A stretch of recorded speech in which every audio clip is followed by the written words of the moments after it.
there. Hi. How are you? Doing well, thank you. Good. I'm Dr. Hopkins. Nice to meet Nice you. to meet you. I'm Abby. So it looks like you're a new patient to the clinic today. Yeah. And I understand you came in to talk about acne. Yeah. It's been bugging me for a long time, and I haven't really done anything about it, but it just got worse over the past 6 months, and so I've decided to do something about it. Okay. Have you seen a physician or a provider before for your acne? I talked to my general practitioner, and I think she prescribed me a topical cream. I can't remember what it was called, but I applied it at night, and it was kind of drying. Was it called Retin-A or Tretinoin? Tretinoin, that's what it was. Alright, Yeah. great.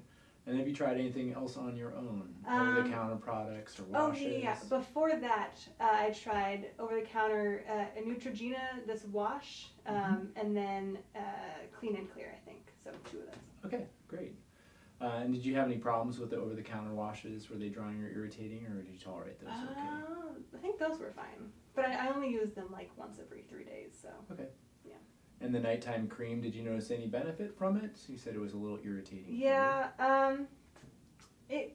I think that it would have helped, but I guess I haven't used it as long as I could use it to see benefit. But I don't know about that one. And then for you, is your acne just on the face, or do you get it on your chest, back, or shoulders? It's mostly on my face, but I get some flares on my chest. Okay, all right. And when you get acne flares, are they usually surface lesions, or do they involve some deeper under the skin spots that are sore? I would say that it's mostly on the surface, but I think maybe every once in a while I do get the deeper ones, and those are kind of painful too. Yeah.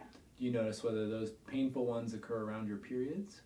Yes, actually. Now that I think about it, yeah. Have you ever been on birth control in the past? I'm currently on birth control. Okay, so that hasn't made a difference for your acne? Not as far as I can tell now. Okay, great. Well, let me take a look at your skin, and then we can talk about your different treatment options.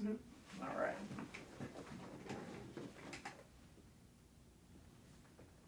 Okay. Yeah, so there's various different treatments for acne, and a lot of it is we choose certain products based on the quality of your acne and the history that you're providing.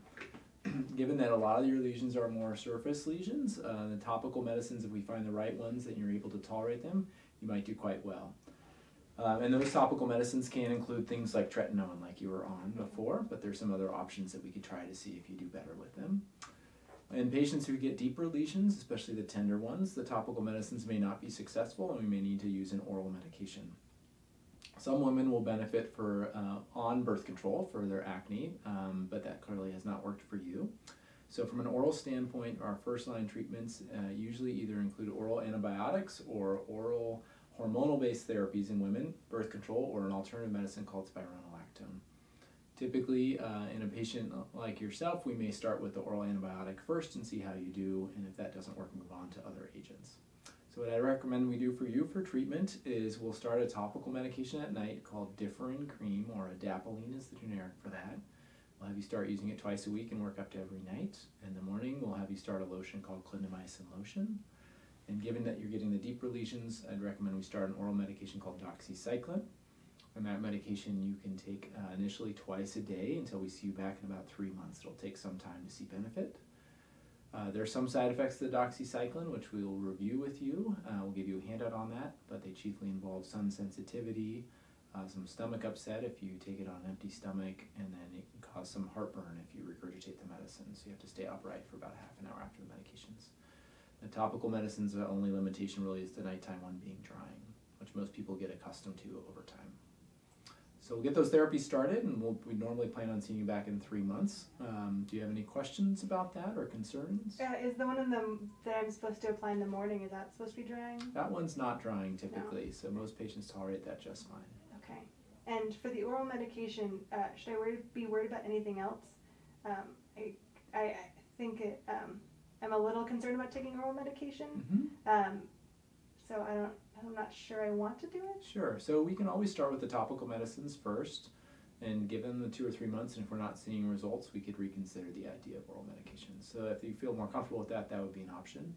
Some patients on oral antibiotics, women in particular, might get yeast infections, so that can complicate care, although most women won't have that problem. Okay. But they're relatively safe. Would it be okay to take probiotics? It would be. That would be fine. Okay. Well, what would you recommend? Mm-hmm. Well, if it really has to do if the frequency of your deeper lesions is a concern for you, then I would suggest we do the oral medication. But if that's not a big problem from your perspective, then I think what I'm seeing today, you do pretty well with topicals. I think I guess I'll try antibiotics. Yeah. Okay, sounds good. So we'll give you some handouts before you go today and get the prescription sent into your pharmacy. Anything else? I think that's it. All right, pleasure meeting you, Abby. Thank you very Yeah, much. you're welcome.